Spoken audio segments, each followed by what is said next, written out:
physiquement, je n'avais plus envie de me lever de mon lit en fait. J'avais plus envie que cette routine se répète, c'est-à-dire d'être toute seule avec 3 enfants, même 4. Là, en l'occurrence, j'avais Tom qui était tout petit, puis d'assumer tout toute seule, puis de tout faire juste, puis j'étais qui là au milieu. Donc en fait, c'était autant physique qu'un ras-le-bol mental en fait. Mon papa, pardon lui, mais il me disait t'as rien à dire jusqu'à 18 ans, tais-toi. Donc en fait, pour moi, j'ai vraiment pris ça comme quelqu'un qui n'avait rien. Enfin voilà, tu vois, en plus le podcast c'est la voix, donc c'est vraiment de la déconstruction, de l'apprentissage, c'est-à-dire que j'ai le droit d'exister, le droit de s'afficher autrement que sur les réseaux, tu vois, c'était quelque chose de beaucoup plus profond pour moi le podcast. Elle est influenceuse, coach pour maman et maman de 4 enfants. C'est aussi la créatrice du podcast Zéro Filtre. Comment a-t-elle trouvé la force de se reconstruire après un burn-out maternel? Qu'est-ce qui l'a poussée à quitter son ancienne vie pour maintenant coacher des mamans? Pourquoi a-t-elle créé le premier festival en Suisse pour mamans, Let Go Mama? Et comment ose-t-elle briser les tabous autour de la maternité, du corps et de la charge mentale? Elle nous dit tout, alors surtout reste jusqu'à la fin pour les 3 instants signature. Merci d'être de plus en plus nombreux à nous écouter, alors surtout abonne-toi pour ne rien rater des prochains épisodes. Écouter des parcours inspirants, c'est apprendre autrement. Alors laissez-vous inspirer. Bonjour Isaline. Bonjour Agnès. Je suis super contente d'être avec toi aujourd'hui. Ouais. En plus, on est à Morges, c'est trop cool, chez Fegina. Oui. Donc un grand merci à elle de nous accueillir ici. Oui. Et comme tu le sais, je prépare toujours un petit portrait et je démarre toujours par une citation. Et j'en ai trouvé une pour toi de Oprah Winfrey. Ah, carrément. Ouais, carrément. Parce que tu parles souvent de l'importance de se connaître soi-même. Et donc j'ai trouvé « Trouver qui vous êtes est le plus grand cadeau que vous puissiez vous offrir ». Alors toi, Isaline, dès ton plus jeune âge, tu as ressenti cette pression de bien faire, d'exceller, mais aussi cette quête de sens qui t'a toujours habité. La maternité a été un bouleversement. Tu as donc un chemin qui a été semé d'embûches, mais aussi une incroyable école de vie. Et quand le burn-out maternel est venu frapper à ta porte, au lieu de te laisser submerger, tu as décidé d'en faire une force. Tu es aujourd'hui influenceuse, coach pour maman, maman de 4 enfants, et surtout la voix d'une génération de femmes qui veulent briser les tabous. Avec ton podcast Zéro Filtre, tu libères la parole sur des sujets aussi puissants qu'inconfortables. Ton parcours, c'est la preuve qu'on peut se relever, se redéfinir et surtout avancer avec douceur et résilience. Chers auditeurs, cet épisode sans filtre promet d'être aussi bienveillant qu'inspirant. Isaline, bienvenue dans Parcours Inspirant. Eh bien, mon Dieu, merci Agnès.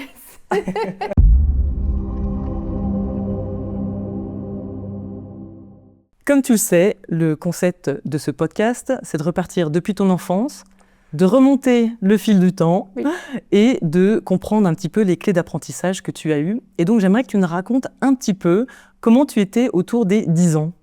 Oh là là, autour des 10 ans, déjà, je vivais dans une grande maison perdue au milieu de la nature, éloignée, donc pas du tout dans un centre de village.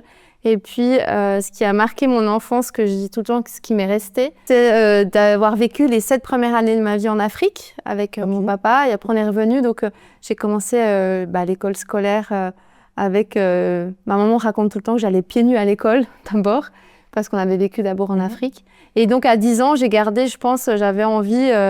j'avais une certaine insouciance et une certaine aussi... comme les enfants de 10 ans, tu vois, on a envie on rêve grand, on a envie, je faisais du théâtre avec l'école et je m'imaginais sur les planches, en fait. Je crois que c'était surtout là que j'étais très heureuse. Ok. Et tu disais que tu avais cette quête de bien faire et que ça a été un petit peu les graines de ton perfectionnisme à aujourd'hui. Oui, je suis une aînée. Donc déjà, on est 3 dans la famille, c'est-à-dire que j'ai un petit frère qui est né à 18 mois d'écart et puis une sœur qui est arrivée 11 ans plus tard. Donc à 10 ans, j'allais être grande sœur encore une fois. Elle est arrivée quand j'ai eu 11 ans. Et puis, j'ai vraiment été élevée, je pense que c'était une question de génération, où fallait faire plaisir à mes parents. En tout cas, moi, j'ai ressenti beaucoup de pression par rapport à ça, ne surtout pas déranger et puis répondre aux attentes de mes parents, qui avaient envie, mais je les comprends maintenant, j'ai beaucoup de compassion par rapport à ce qu'ils m'ont laissé. Mais là, à cette époque-là, je me disais, il faut que je réussisse bien mes études, il faut que je sois une petite fille parfaite, il faut que, tu vois. Il y avait beaucoup de ça. C'est pas de je veux, mais plutôt il faut que. Et je crois que donc, tes parents ont divorcé. Oui. Ça a été un fait assez marquant pour toi. Alors, ils ont divorcé Alors, toute ma scolarité s'est très, très bien passée. J'ai toujours été, très facile. Ça s'est toujours très bien passé, sauf au moment où mes parents ont divorcé, où là, ça a marqué un espèce de... je dirais un chamboulement, complètement dans ma vie, parce qu'on était un peu la famille dite parfaite, en tout cas l'image qu'on en donnait, et puis moi c'était un peu vraiment mon noyau, même si je savais qu'à la maison c'était pas une belle entente entre mes parents et que des fois je me disais maman elle devrait partir, mais le jour où ça t'arrive quand là dans le camp j'avais 18-17 ans, c'est arrivé au moment de ma vie où j'avais, quand on dit le gymnase, nous on dit le lycée, et j'ai redoublé, tout a pété autour de moi, c'est-à-dire que j'ai échoué à ma maturité. Okay. En plus de ça, j'étais avec un garçon qui ça se passait pas bien, donc tout a éclaté, si tu veux. Oui. Okay. Donc mon noyau familial a éclaté et mes repères ont tout été chamboulés. D'accord. Et tu m'avais mentionné un peu ce sentiment aussi d'abandon par rapport à cette situation, où le fait que il va falloir le noyau familial explose. Oui. Et ce manque un peu de repères, quelque part. Oui, le déménagement de ma maman, soudainement, donc on a parti avec elle, donc plus du tout ma maison dans la nature, où on était éloigné de tout et tout, plutôt bien un appartement. Donc vraiment, oui, et puis, je sais pas comment toi t'as été éduquée, mais c'est vrai que c'est des générations où on parle pas beaucoup. Donc tout d'un coup, en tant qu'aînée, je me suis retrouvée aussi dans les divorces qui se passent bien, les divorces qui se passent moins bien. Et là, en l'occurrence, c'était vraiment, mon papa n'a pas compris le départ de ma maman. Donc, j'étais vraiment la fille aînée entre les deux adultes à un moment clé de ma vie. Et je me suis sentie, livrée à moi-même, en fait. Dans le sens où, comme toujours dans mon parcours, maintenant que j'ai 43 ans, quand je reviens en arrière, j'ai appris à me débrouiller seule, en fait. À faire juste et à me débrouiller seule. Okay. Pas demander d'aide. Et après tout, ça permet aussi de développer des compétences qui peuvent servir aujourd'hui dans tout ce que tu fais. Oui.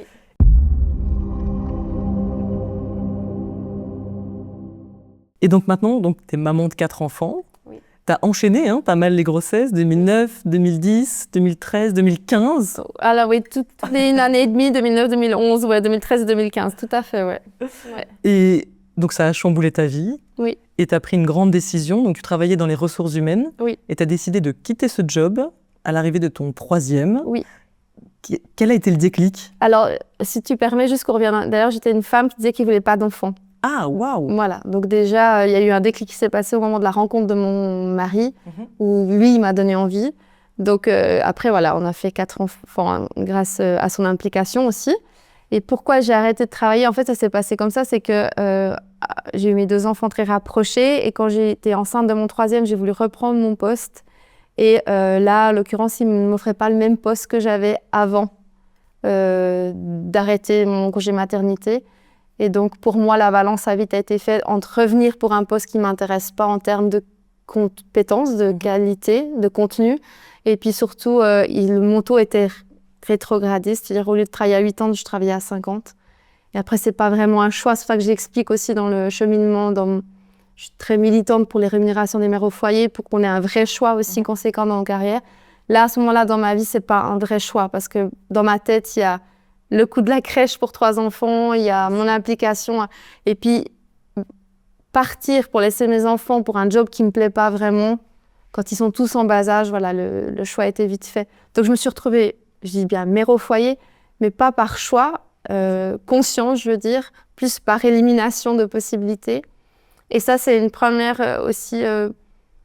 Un deuxième petit déclic parce que dans ma vie, je ne me suis jamais imaginée déjà maman quand j'étais jeune et ensuite encore moins mère au foyer. Ma maman m'a éduquée en disant sois indépendante, ne sois pas dépendante d'un mari financièrement, ne serait-ce que par son parcours. Du coup, j'avais l'impression d'échouer partout, tu vois. Et voilà, je me suis retrouvée mère au foyer et c'est ce qui a après, avec les années, fait que j'ai fait mon burn-out maternel.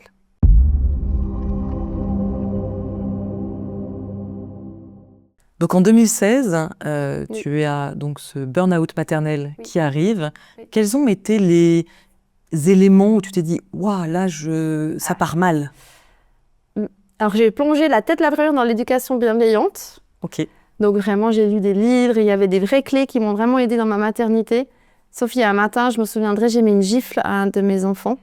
Waouh. Ouais. Et ça, je m'étais juré que jamais je toucherais mes enfants. Donc ça m'a vraiment fait comme un électrochoc. Donc pour moi, là, déjà, ça n'allait pas. Et puis, j'avais plus envie de me lever le matin. Il y a un matin, physiquement, je n'avais plus envie de me lever de mon lit, en fait. J'avais plus envie que cette routine se répète, c'est-à-dire d'être toute seule avec 3 enfants, même 4. Là, en l'occurrence, j'avais Tom qui était tout petit, puis d'assumer tout toute seule, puis de tout faire juste, puis j'étais qui là au milieu. Donc en fait, c'était autant physique qu'un ras-le-bol mental, en fait. Mais le premier signe, c'était ça. Manque de patience et l'envie de rester au lit. Ah ouais, chaud. Et est-ce que, au niveau de l'entourage, tu as eu une compréhension de ce qui se passait aussi? Parce que parfois, on peut vivre des choses où on se sent très seul, mais est-ce qu'il y a eu une forme d'aide ou de compréhension autour de toi? Alors, il faut se dire que j'étais quelqu'un donc, qui voulait tout gérer toute seule. Donc même encore maintenant, souvent, je me dis, mais qu'est-ce qui fait que j'ai pas eu d'aide? Puis quand je me regarde avec le prisme des années, je me rends compte que j'ai pas demandé d'aide. J'ai pas laissé paraître que ça n'allait pas. Je remplissais toutes les cases de la mère au foyer qui gérait tout parfaitement. Et puis c'était ce à quoi j'avais envie de correspondre, tu vois. Pour moi, c'était pas OK d'être faible. Pour moi, c'était ça la faiblesse, c'est d'avouer que j'ai besoin d'aide. Donc en fait, mon entourage n'a pas vu venir, à part mon mari qui m'a vu péter un câble en mode...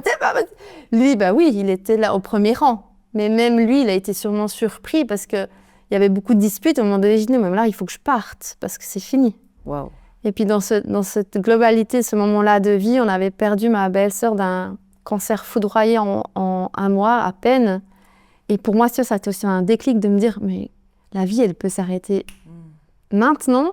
Est-ce que vraiment tu as envie de te lever le matin, changer les couches? Parce que quand tu es dans un espèce de je gère tout, c'est vraiment je gérais tout. Donc la vie de famille, notre vie sociale, être la parfaite épouse, etc. Donc à un moment donné, je me suis dit, stop. Donc l'entourage n'a rien vu. Non, de rien du tout. C'est vrai qu'il faut vraiment se mettre dans le contexte avec 4 enfants. Oui, donc bas âge. 2013-2015, donc là, ils sont plus grands. Mais ils avaient 0 et 4 ans, quoi. Mais là, c'est une machine de guerre de devoir lancer toutes les lessives, de gérer les repas. Oui. Ça devait être intense. Oui. Et alors, quelles ont été les solutions pour te dire... Voilà, quelles sont les solutions que tu as trouvées pour... À ce moment-là, tu dis... Pour sortir de ce burn-out. La première solution que j'ai trouvée, déjà, c'était... de péter un câble le soir en disant non, vraiment poser tout ce que j'avais retenu pendant des mois. Et puis, il y a eu 2 solutions. La première, c'est dans un élan je me souviens, je me suis disputée très fort avec mon mari. Je suis enfermée dans la chambre. Puis moi, qui ai toujours été un peu guiguette, tu vois, je me suis connectée, j'ai créé un site. Et j'ai tout balancé, j'ai tout écrit. D'un seul jet, en fait, autant sur mon burn-out que à l'époque, il y avait aussi ma césarienne d'urgence qui était un poids sur moi. Donc, j'ai vraiment tout écrit d'un seul jet, je me souviens. Et après, j'ai dit, il faut que je parte. Je suis retournée chez maman. Ah, wow. Quelques jours. Okay. Et le fait d'être partie, ça m'a vraiment permis aussi de montrer à Régis, en l'occurrence mon mari, qu'est-ce que c'était la vie, en fait. Qu'est-ce que je vivais de manière quotidienne. Parce que lui, il avait beau partir au travail et revenir. Tant que je pense tu le conscientises pas, tant que tu n'es pas vraiment dans le concret, tu peux pas comprendre l'autre. En tout cas, dans notre couple, c'est comme ça que ça a fonctionné. Donc, en fait, première étape, j'ai tout écrit, posé à plat, et deuxième, je suis partie. Et quand tu as tout écrit, c'est dans format de blog? Alors, j'avais tout écrit en format blog. Alors là, je l'avais pas encore mis en ligne à ce moment-là. Voilà, c'était vraiment pour toi. Oui, voilà, je l'avais mis en ligne, puis c'était vraiment un acte d'élan et puis de décharge, je dirais, tu vois. Et puis, quand je suis revenue de chez ma maman, j'ai décidé de publier. Je me souviens encore quand j'ai mis.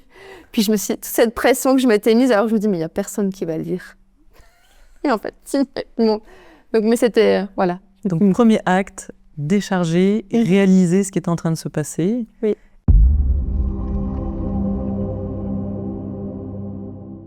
Et ensuite, quelles ont été concrètement les choses que tu as apprises pour justement aller de l'avant? La chose que j'ai appris, c'est déjà de verbaliser, de ne pas garder pour soi. Et une des premières leçons de ce burn-out, ça a été vraiment déjà que je n'étais pas seule, qu'il y avait plein d'autres femmes qui vivaient la même chose, parce que le blog a rapidement pris de l'ampleur. Hein. À l'époque, on en parlait très peu, du burn-out maternel. Et puis, une autre des leçons, c'était simplement de se dire que la vulnérabilité, en fait, c'est une force. Et ça, tout ce chemin jusqu'à mes 40 ans, c'est ce que j'ai appris, en fait. Ok. D'accord. Donc, tu as appris à te comprendre toi-même. Et ça a été un long chemin parce que tu vois, quand tu passes 30 ans de ta vie à ne pas t'écouter, à pas savoir vraiment qui tu es, parce que en fait, maintenant, je sais que j'ai plus répondu à des injonctions, à ce qu'on voulait de moi, à ce qu'on attendait de moi en tant que fille aînée, mais en tant que femme aussi. Puis moi, à me dire, mais qu'est-ce que j'ai envie? C'est une des premières questions qu'on m'a posées quand j'ai commencé mes accompagnements ou ma thérapie, c'est, mais t'as envie de faire quoi? Puis tu sais, quand tu sais pas répondre à ça, c'est quoi que j'aime faire? Je suis qui en fait? Et je pense que aussi c'est lié à la maternité parce qu'on change vraiment. Des fois, on se retrouve qui on était avant, mais des fois, on perd nos repères d'avant. C'est-à-dire on doit se redéfinir. Et moi, j'étais vraiment en train de réapprendre qui j'étais en dehors de mon rôle de mère. Et en même temps, est-ce que j'ai une fois su qui j'étais vraiment, en dehors des injonctions et tout ça? Et pour ça, tu t'es fait aider pour apprendre qui tu étais? Oui, alors j'ai beaucoup lu, je me suis beaucoup documentée. Je suis quelqu'un qui va toujours chercher les réponses dans les livres et très critique, c'est mon défaut de mes études, je pense. Et puis oui, je me suis fait aider par une thérapeute pour aller de l'avant. Après, j'aime beaucoup plutôt les choses qui sont très concrètes. Et du coup, voilà, on va faire un bond en avant parce que 30 ans, 38, à un moment donné, vers mes 38-39 ans, je refais une bonne petite dépression. Ok. Covid, etc. Je ne sais pas quelles sont les raisons à proprement parler. Et là, je décide de ne pas aller en thérapie, mais j'avais besoin de quelque chose de plus concret. Et c'est une amie qui me dit, écoute, mais moi j'ai fait cette formation, mais je l'ai utilisée pour moi. Elle dit, vas-y, au pire, tu feras comme moi. Tu ne l'utiliseras pas pour un métier, mais pour toi. Je dis, c'est quoi?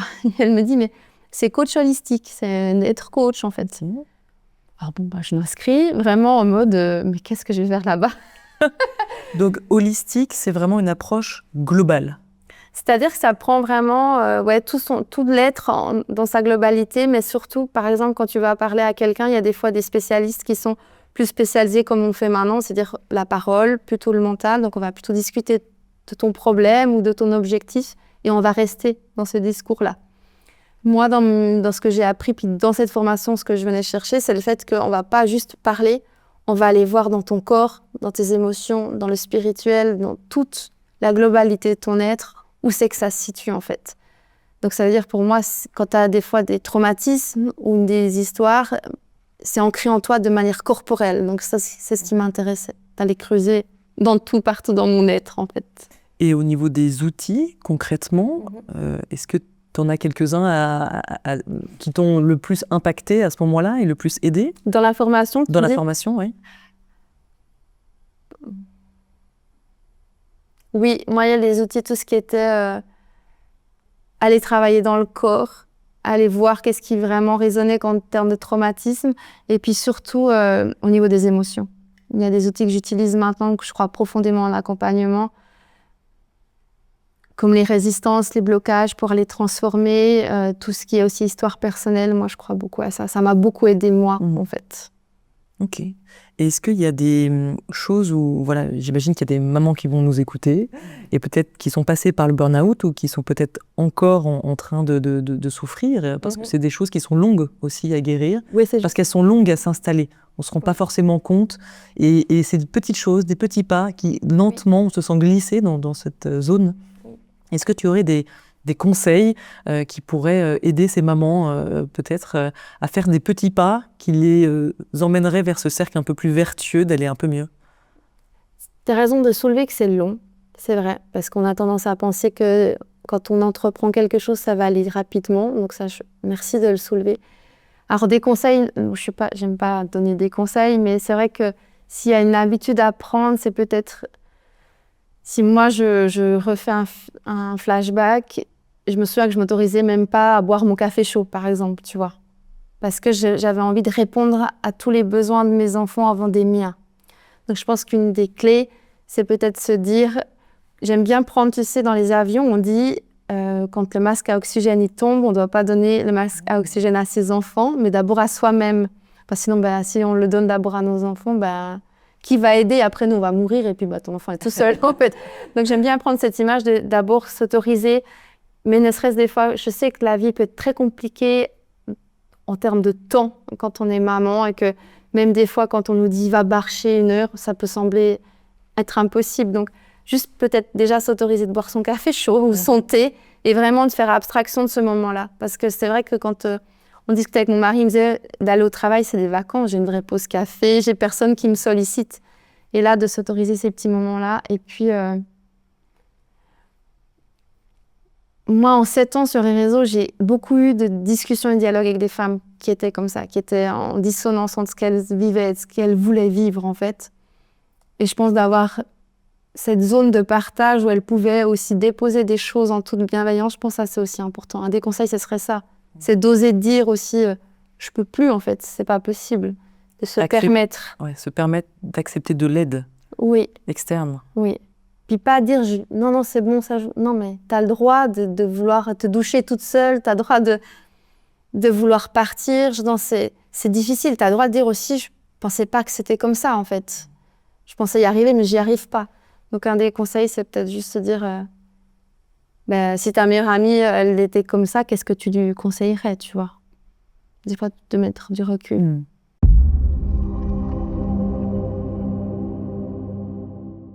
Tu évoquais aussi de poser des limites. Oui. Qu'est-ce que tu entends par poser des limites? Ça veut dire beaucoup de choses, mais dans mon parcours, poser des limites, c'est oser dire non.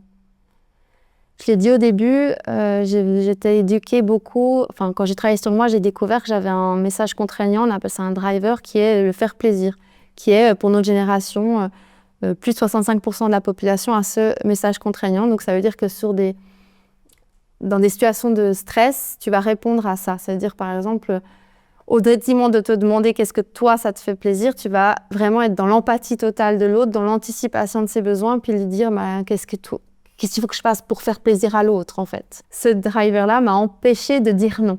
Donc, une des premières choses à faire que j'ai appris de ma formation, justement, c'était de dire est-ce que il ou elle m'a demandé de l'aide? Est-ce que je suis capable de répondre à ça? Est-ce que j'ai le temps et l'énergie pour? Et ça m'a permis à moi, des fois, de mettre des limites et dire non. Et il y a aussi une autre chose, c'est de se dire, une des phrases qui m'a été donnée par une des formatrices que j'adore, c'est « Je suis détestée et c'est magnifique ».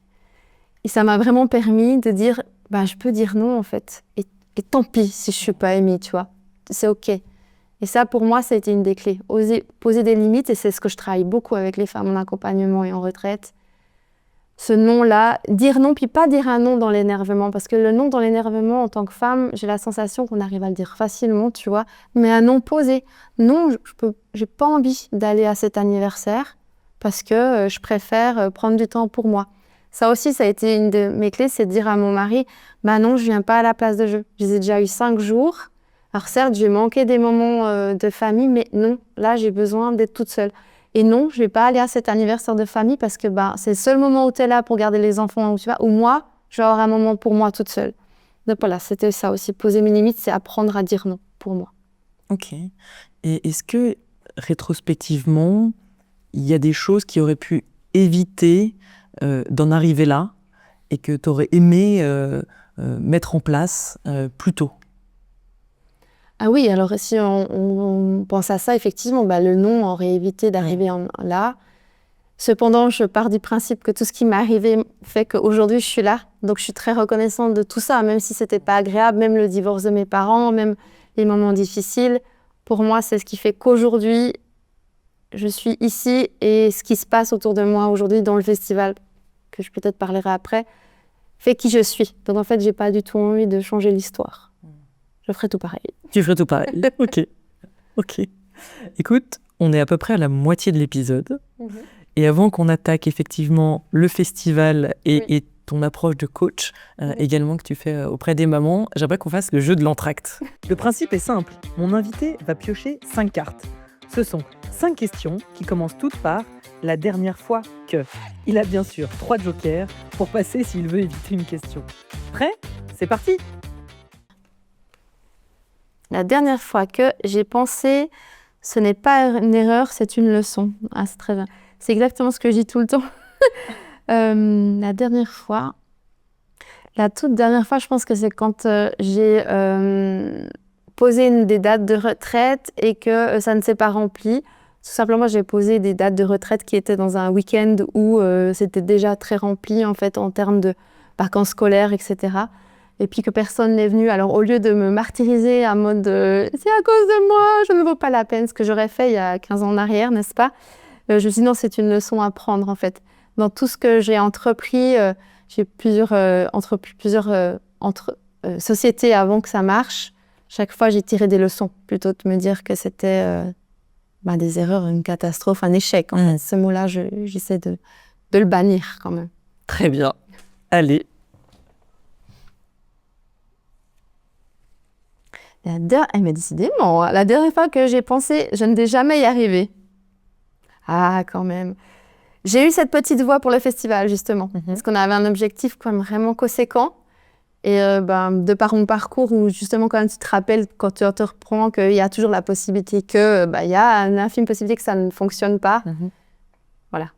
Mais non, maintenant, c'est faux. C'est bon. Ouais, il arrive bientôt. C'est quand, d'ailleurs? C'est du 26 au 28 septembre à Crans-Montana. Et on est complet. Donc, c'est bientôt. Ouais. C'est bientôt. Oui.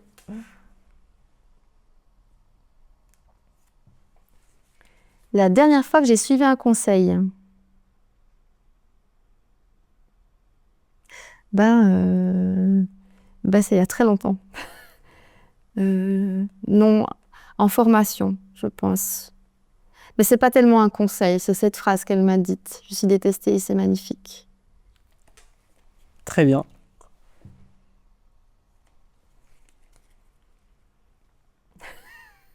La dernière fois que j'ai remarqué que j'avais une habitude bizarre. Mais j'ai beaucoup d'habitudes bizarres en fait, notamment quand je cuisine, je vais tout le temps m'essuyer les petits tuyaux. Je ne peux pas, ça, je touche un truc, je fais comme ça derrière sous l'évier en fait à chaque fois. Ok. Voilà. Donc c'est ça. Donc, c'est un mouvement avec les. Je vais rincer mes doigts en fait. Je ne supporte pas d'avoir le bout de mes doigts sales, donc ça veut dire que dès que je cuisine un petit peu, je mets un petit peu sous l'eau, je reviens. Je fais ça 50 fois en fait, au lieu de dire je me lave les mains une seule fois. Allez, la dernière. J'aurais pas utilisé de joker aujourd'hui. La dernière fois que j'ai passé une journée incroyable, c'était dimanche. C'était l'anniversaire de mon fils. C'est très classique, mais on a déménagé et maintenant on a un vrai foyer comme moi je l'imaginais quand j'étais petite. Donc une très belle maison dans un écrin de verdure, une maison individuelle avec énormément de place pour recevoir du monde. Et ça m'avait manqué pendant 7 ans de ne pas pouvoir faire des grandes fêtes. Et là, on n'arrête pas. Et c'était le cas. On avait la famille, c'était l'anniversaire, il faisait beau, les gens sont restés. Journée formidable. Très bien. Écoute, merci. Je vais te l'offrir, ce jeu. Donc, tu verras, il y a plein de cartes, plein de questions différentes. Donc, soirée entre amis. Ah oui, trop bien. Je te l'offre avec plaisir. Merci. C'était l'Entracte, sponsorisé par infiniprinting.ch, qui a imprimé ce jeu de cartes pour nous. Vous avez aimé? Dites-le en commentaire et surtout, proposez vos idées de questions la dernière fois que...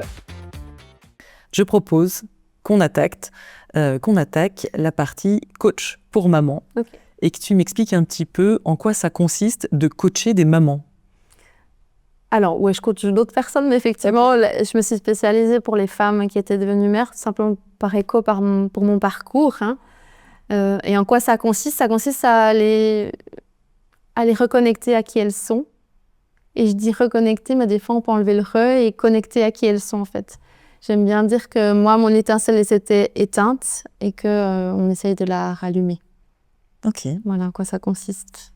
Et donc, concrètement, tu as, donc, j'imagine, une session où tu apprends à connaître la personne.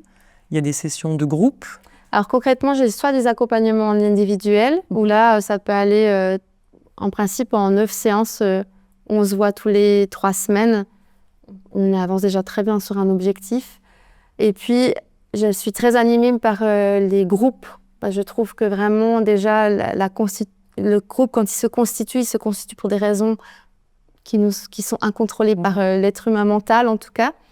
Et quand je le vois en retraite, quand on fait une retraite d'un week-end, donc c'est l'action de se retirer entre femmes pour vraiment être dans une bulle et on travaille sur différents sujets. Et ben le groupe porte souvent et on arrive à dépasser des résistances, des choses, des blocages que seul, mais même en accompagnement, parfois ça prend un petit peu plus de temps. Et c'est pour ça que je suis appelée par ça, parce que c'est magique vraiment de les voir. Elles arrivent le vendredi, elles repartent le dimanche. Il y a vraiment un avant-après. Et souvent, on se réécrit, on a des groupes WhatsApp et c'est beau de voir les révolutions, vraiment. Et quand tu t'es lancée en 2017, est-ce que toi, tu avais des peurs ou des blocages par rapport à te lancer dans l'entrepreneuriat ? Mon papa est entrepreneur, donc je pense que c'est quand même profondément ancré en moi. Je crois que comme n'importe qui, la peur d'avoir des hauts, des bas, je pense que ça c'est vraiment quelque chose qui est récurrent quand on est indépendant. Après, non, ça va. J'en vois plus là maintenant.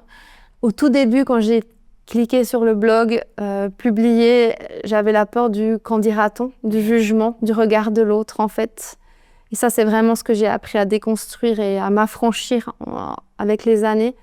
Et ça fait du bien, vraiment. C'est-à-dire que oui, on est dans une société où on existe par le regard de l'autre. Je ne dis pas qu'on doit complètement le renier, mais ne pas en tout cas agir en fonction de ce que pourrait penser l'autre. Ça, c'est important pour moi.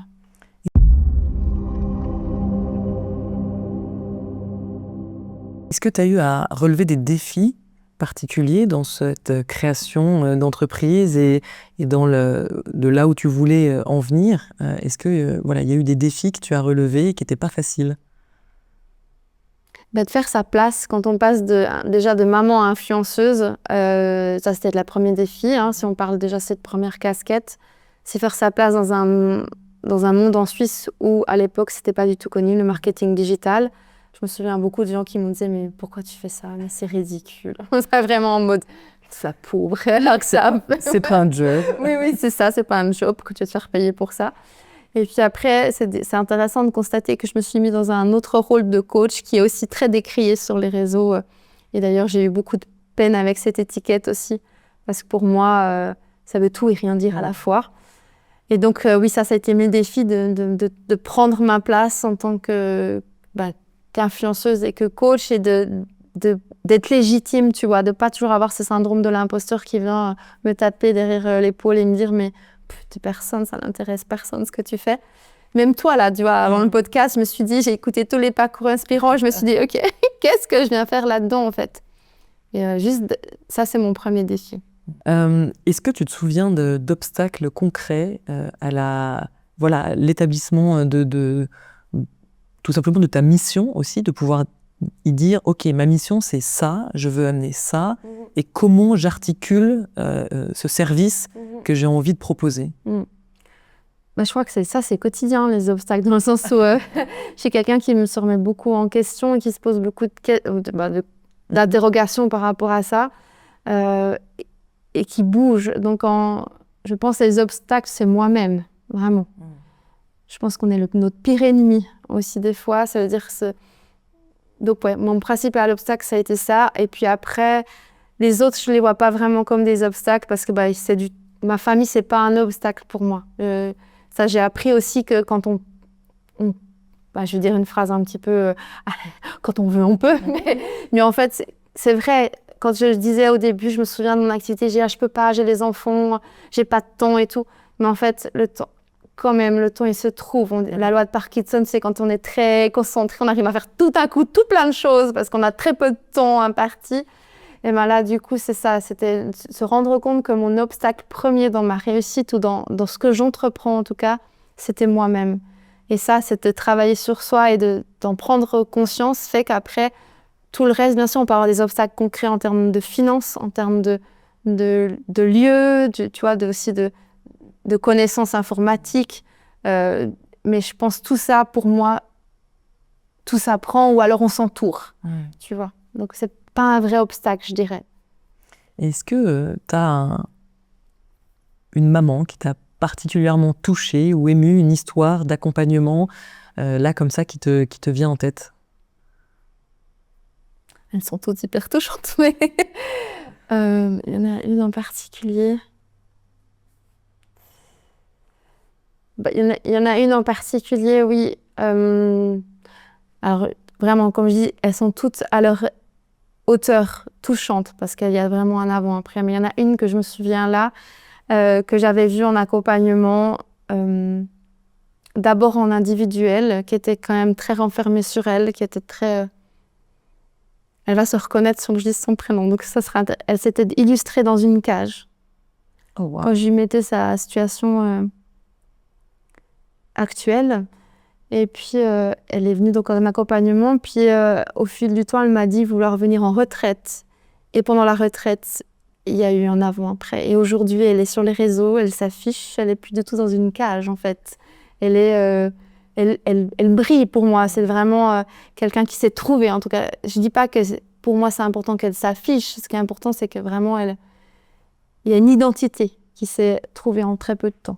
Et il y a un moment particulier pendant cette retraite? Oui, on a fait un exercice qui s'appelle le mur, qui est très puissant. J'en dis pas plus. Le mur? Il faut venir en retraite pour le vivre. Très bien. Oui, oui, qui est un outil que moi-même, tout ce que j'utilise en accompagnement, je l'ai forcément expérimenté pour moi, mais aussi j'ai été certifiée, donc j'ai eu des experts et je me fais superviser. Donc c'est des outils qui m'appartiennent de par mon expérience, que j'ai appris et que je sais qu'ils fonctionnent vraiment bien. Est-ce qu'il y a une situation peut-être un peu insolite? Parce que c'est vrai que quand on est comme ça en retraite, donc loin de sa famille et dans cette introspection, donc essayer d'apprendre à mieux se connaître, est-ce qu'il y a eu des moments peut-être inattendus que tu as vécu pendant des retraites? Avec les filles, tu dis? Avec les filles, oui. Sans briser la confidentialité, je ne peux pas raconter. Ok. Secret professionnel. Oui, il y a quand même une part de... Oui, d'ailleurs, quand on vient en retraite, les téléphones, on les touche pas. On les touche qu'en dehors des ateliers. Hein. Est-ce que tu en fais combien par an? Là, par le festival, j'en ai pas fait cette année. Mais normalement, j'en fais 2 ou 3 par année. Okay. Sûrement que je vais en programmer une là, pour la fin de l'année. Ça m'a été demandé. Mais c'est vrai qu'on ne touche pas les téléphones et puis on est vraiment dans une bulle et tout ce qui se passe en retraite reste là. Il y a une espèce de confidentialité et qui est respectée.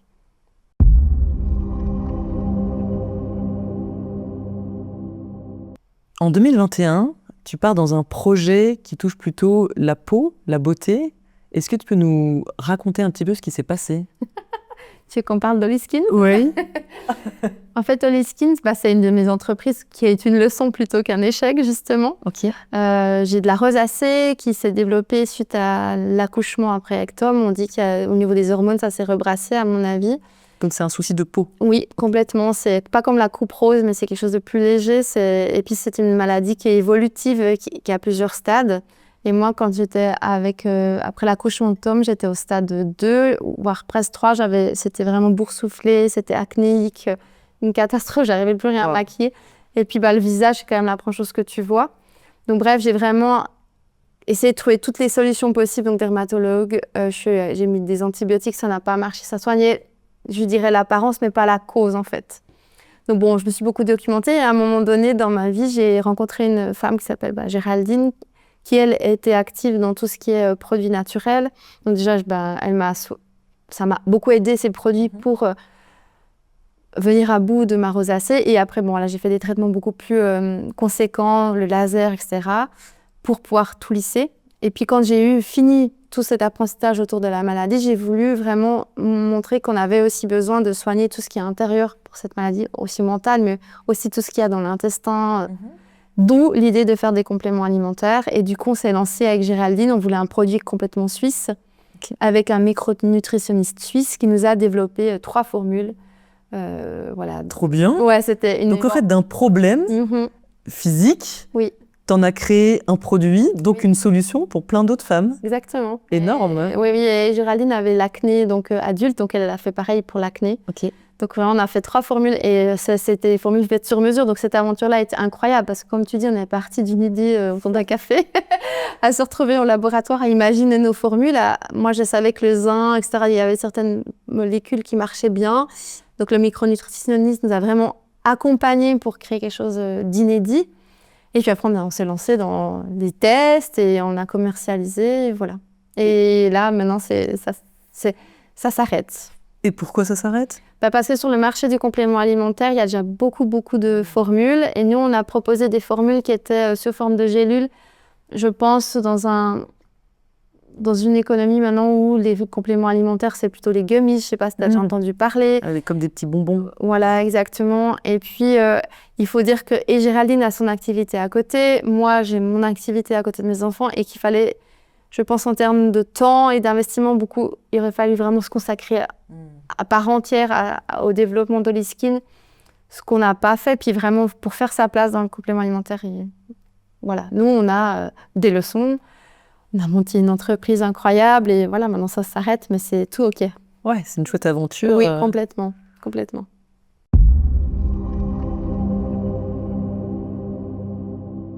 Et en 2024, tu décides de lancer ton podcast. Oui. Zéro filtre. Oui. Comment tu as eu l'idée? Alors là, ça faisait longtemps. L'idée, elle était là depuis... j'ai revu une amie qui m'a dit, écoute, tu te rends compte qu'en 2019, tu m'en as déjà parlé. Je suis là, c'est incroyable. Donc en fait, tu vois, tout ce temps-là pour déconstruire le fait que mon papa, pardon lui, mais il me disait, t'as rien à dire jusqu'à 18 ans, tais-toi. Donc en fait, pour moi, j'ai vraiment pris ça comme quelqu'un qui n'avait pas enfin voilà, tu vois, en plus le podcast, c'est la voix, donc c'est vraiment de la déconstruction, de l'apprentissage, c'est-à-dire que j'ai le droit d'exister, le droit de s'afficher autrement que sur les réseaux, tu vois, c'était quelque chose de beaucoup plus profond pour moi, le podcast. Donc voilà, ça a fait son chemin. En 2024, il est né. Ah ouais, non, mais ça me met les expressions de... Oui, c'était merveilleux. C'était le moment, tu vois, il fallait le faire. Enfin, il fallait... En plus, là, pour le coup, pour ce projet-là, je me suis fait accompagner par... je suis toute seule dans mon entrepreneuriat, donc je suis solopreneur. Et là, j'avais décidé de prendre une assistante pour qu'elle me booste qu'elle me dise, non, mais tu y vas maintenant. Et c'est elle qui m'a vraiment dit, non, mais une date, on y va, il n'y a plus de raison. Et ça faisait du bien de se sentir aussi, tu vois, épaulée et soutenue. Et pourquoi l'envie de parler des choses finalement taboues? Parce que moi, tout le temps, depuis que je suis toute petite, les gens viennent se confier à moi.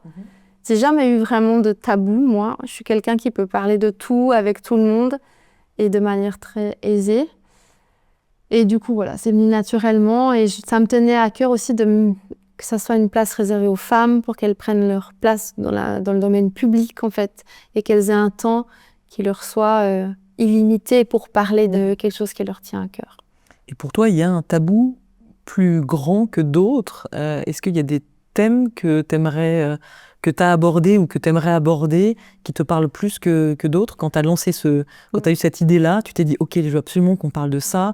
Ça, c'est important de démarrer. Tu vois un petit peu oui, on a je te vois dire oui, de la tête. La charge mentale, c'était sûr que je voulais en parler. Charge mentale. Je voulais en parler parce que ça fait vraiment part. Ça englobe beaucoup de choses. Et puis, c'est un terme encore, même si Emma, grâce à sa BD, a vraiment mis une définition dessus qui était très vague à l'époque et puis qui est encore vague pour certains partenaires masculins, si on schématise vraiment le concept, en fait. Il existe bien sûr une charge mentale domestique et une charge mentale professionnelle. Moi, je parle beaucoup de la charge mentale domestique. Donc ça, c'était un des premiers podcasts que j'ai fait avec mon mari, épisode d'ailleurs, ce qui me tenait à cœur. Et un autre sujet, c'est la rémunération de mère au foyer. Et on va en reparler d'ailleurs. C'est vraiment quelque chose qui m'anime et puis qui, je pense, remettrait un peu tout à plat, un équilibre en fait, dans les discussions. Est-ce que tu as des difficultés à trouver peut-être des experts ou à trouver des personnes qui sont OK de parler de ces sujets qui sont tabous? Oui. Moi, par exemple, j'aimerais beaucoup parler de préménopause et qu'est-ce que ça implique, tu vois. Et je sais qu'il y a des sujets, il y a des gens qui ne sont pas prêts à venir témoigner de ça. Donc moi, je suis très reconnaissante déjà des gens qui s'affichent parce que je filme sur des sujets qui sont des fois pas très évidents. Après, j'ai la chance de me dire que si vraiment je n'arrive pas à trouver quelqu'un qui témoigne, la préménopause, je le ferai moi pour ces sujets-là. Mais après, c'est sûr que comme n'importe qui cherche à interviewer des gens, on a cette difficulté-là, oui. Mais j'ai un bon réseau. Je sème des graines partout. C'est vrai que là, maintenant, on va arriver sur des sujets un peu plus touchy, difficiles, quoi. Donc, oui, je peine un peu, mais je crois beaucoup aux choses comme toi. Tu vois, tu es arrivé, les choses s'alignent et que je vais trouver. Oui, on discutait juste avant qu'effectivement, on est un peu à flux tendu et que c'est pas toujours évident de trouver quelqu'un qui, dans mon cas, d'avoir un parcours inspirant et quelqu'un qui accepte aussi de discuter, de dévoiler sa vie et que ça génère du stress aussi de pouvoir justement continuer d'alimenter en qualité et en fréquence. C'est vrai que c'était un débat qu'on avait juste avant. Et que je suis ravie que tu aies aussi le même problème que moi, mais c'est vrai. Mais c'est vrai que ça demande une énergie de dingue. Oui. Et encore plus quand ce sont des sujets tabous. Moi, je me disais, waouh, ça doit être vraiment compliqué d'aller chercher certains profils. Après, tu vois, de par ma présence sur les réseaux sociaux et de par cette bulle de bienveillance qui s'est construite dans ma communauté, j'ai la chance d'avoir un rapport privilégié avec les filles que je contacte ou qui me contactent. Et maintenant, parfois, c'est elles qui viennent pour dire « j'aimerais bien parler de ce sujet-là ». Donc, quand c'est ça, ça se passe très, très bien. D'ailleurs, je dis, par rapport à une coach que je dirais classique, pour moi, j'ai déjà le rapport de confiance avec ces femmes parce que ça fait quand même bientôt 8-9 ans que je suis sur les réseaux. Et il y a vraiment des fois des sujets qu'elles osent partager de par écran interposé. Donc, je pense que je pars pas du même point que quelqu'un qui n'est pas du tout connu et vient toquer à la porte des gens, tu comprends? Vu que moi, je partage beaucoup de ma vie. Donner. Et voilà. Et tu recevras. Ok. Et quels sont les développements, tes objectifs pour ce podcast? Alors, pour le podcast, moi, j'adorerais... tu sais, moi, j'adore l'émission de Drew Barrymore. Alors, faire un Drew Barrymore, voilà, ça, ce serait mon rêve vraiment ultime. Et sinon, le développement, déjà, comme tu l'as dit justement avant, être régulière, pouvoir avoir toujours tous les 2 semaines mes épisodes. Et bien sûr, j'aimerais pouvoir en tout cas dégager, si on parle purement business, pouvoir en vivre, en tout cas dégager en tout cas un salaire, ce serait idéal, oui, pouvoir en vivre, oui. Ça, c'est mes objectifs. Écoute, je te le souhaite.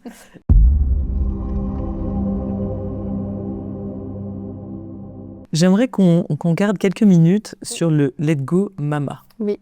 Quand même le premier festival en Suisse dédié au lâcher-prise. Raconte-nous un petit peu. Là, tu vois, c'est aussi une des leçons que j'aurais pu parler avant. Il y a 2 ans et demi en arrière, j'ai essayé de le faire toute seule. Je voulais allier, parce que dans le coaching, il y a une part on a peur d'y aller, parce qu'on ne connaît pas. Parce que c'est un peu comme quand on développe des thérapies, le premier pas, c'est le plus difficile, tu vois. Et du coup, j'avais envie de donner envie aux filles de venir. Donc, j'avais appelé ça coaching et paillettes pour donner un peu envie. Et ça ne s'est pas fait. Et je vais au rendez-vous des influenceurs suisses en janvier. Déjà, j'avais envie d'y aller en reculons. Avec Cléoriana, avec qui j'avais enregistré un podcast sur justement le rôle de mère au foyer juste quelques temps avant. Et elle me dit, mais j'ai pas envie d'y aller. Enfin, voilà, qu'est-ce qu'on va y faire? J'y mais viens, on connaît beaucoup de monde, on y va, ça va être sympa. On y va et tout. Et c'est vrai qu'on a rencontré beaucoup de monde. Et surtout, à un moment donné dans la journée, elle me dit, c'est quoi en fait ton rêve? Puis je lui balance comme ça, en mode, ça c'est un de mes rêves. Et elle me dit, mais qu'est-ce qui fait que tu l'as pas encore fait? Et je commence à lui lister toute une liste de... Et elle me fait, ouais, non, moi je vois aucun problème. Et quand je dis, mais Cléo, mais vraiment? Elle dit, ouais, on en reparle. Et on laisse poser ça. Et quelques temps plus tard, je lui dis, mais j'aimerais bien développer ça avec toi. Vu que toi, tu ne vois, tu vois, je trouve ça magique quand les gens, ou toi, tu vois des obstacles, n'en voient pas. Et voilà. Et aujourd'hui, on est là. Et c'est complètement fou parce que quand on a mis les quantités, on se dit, ah, mais c'est un énorme projet. Est-ce que vraiment on va... Ouais, est-ce que ça va avoir lieu? Parce que pour moi, c'est vraiment un projet... Je trouve ça génial de réunir autant de femmes sur un océan. Vous allez être combien? On va être, alors, 2 festivalières en présence, on est 70, mais en tout, l'événement va réunir 120 femmes qui vont bouger dans l'hôtel. Ouais. C'est trop bien. Avec des ateliers, j'imagine, alors, des guests. Voilà, c'est ça. Le concept, c'est vraiment du vendredi au dimanche, tu viens comme dans un festival. Il y a un programme d'ateliers auquel il faudra s'inscrire en amont pour assurer des qualités, tu vois. Et il y aura des ateliers où ça sera en format talk. Donc, on a 17 intervenantes qui sont que des entrepreneuses suisses. Ça me tenait à cœur de mettre en avant mon réseau et que des femmes qui sont ici en Suisse, mais oui, qui font des choses formidables. Donc sur des thèmes variés comme l'argent, la sexualité, la confiance en soi. Et puis on aura aussi tout un coin dédié à des marques, à des entreprises pour lesquelles on croit et qui ont un impact éco-responsable, qui sont aussi suisses et qui seront là pour aussi faire des animations. Donc en fait, un week-end où les femmes viennent et on leur propose. Et si elles veulent juste aller au spa et chiller, elles peuvent, mais voilà. Et quelle a été la plus grande difficulté pour monter ce projet? On va parler de sous, là. Ah, ok, bien sûr. En fait, la première chose qu'on a fait avec Cléoriana, c'est faire un fichier Excel et tout mettre à plat. L'intention était en tout cas de ne pas perdre de l'argent pour elle et moi. Donc c'est vraiment ça. Ça veut dire que pour nous, le plus grand obstacle a été pour négocier avec l'hôtel, être d'accord sur les tenants et les aboutissants. Et puis le fichier Excel et voir à quel moment ça tenait en fait. Et l'autre, c'était que les gens répondent. Mais là, c'est trop beau. Les filles ont répondu, donc c'est magnifique. Et t'aimerais en faire un par an? Ah ouais, l'intention, c'est d'en faire un par an. Alors, je dévoile des trucs, là. Ouais. Oui, c'est dans... Cléo, pardon. C'est d'en faire un par an. Et puis, on a d'autres idées. On est déjà sur 2026. Waouh, fantastique. Ouais, vraiment. Ça, c'est vraiment... si tu veux, à chaque année, je fais des ateliers vision board, donc je fais le mien. Ah, j'ai découvert ce concept et j'ai trouvé ça excellent. Donc, ça vient des États-Unis. Oui, complètement. Moi, je connaissais pas du tout. Ah oui. Et j'ai trouvé ça très chouette. Oui, tu as les mood boards qu'on connaît tous. Il y a aussi le money board, si jamais une fois les gens sont intéressés. Okay. Et il y a le vision board, donc c'est vraiment un outil qui te sert à... Moi, j'aime bien dire qu'on le fait de manière intuitive. Ça veut dire qu'il ne faut pas venir en disant « Ah oui, cette année, je vais faire ci, je vais faire ça ». C'est plutôt, tu as un choix de magazine, tu sélectionnes de manière très rapide et très intuitive. Après, tu colles et après, ça se met dans toi, en fait. Et moi, j'aime bien les faire. Puis après, j'observe, puis je les oublie un peu. Et là, avec Cléo, je l'ai ressorti. Et c'est très intéressant de voir qu'en fait, ça a beaucoup de cohérence. Ne serait-ce que même dans la couleur du logo. Chez moi, il y a la couleur du logo sur mon vision board. Donc, et c'est pas moi qui l'ai fait, c'est elle. Donc, c'est pour dire qu'il y a vraiment une espèce de... Ouais, voilà, ça devait arriver à ce moment-là. Donc, je suis très reconnaissante d'avoir... et je trouve que d'avoir rencontré Cléoriana, et je trouve que ça aussi, c'est une leçon de ma vie, c'est qu'à un moment donné, il faut savoir s'entourer de gens qui nous élèvent, en fait, qui nous poussent et qui nous montrent que c'est possible. L'entourage fait beaucoup. D'ailleurs, je voudrais remercier Diana de Living Geneva. Je ne sais pas si tu la connais. J'entends de nom. Et c'est elle qui m'a fait découvrir son vision board et comment ça fonctionnait. Voilà, un grand merci à elle. Je voudrais juste le mentionner quand tu parles d'être bien entourée. Oui. Elle a été extrêmement bienveillante avec moi. Donc voilà, un coucou à Diana.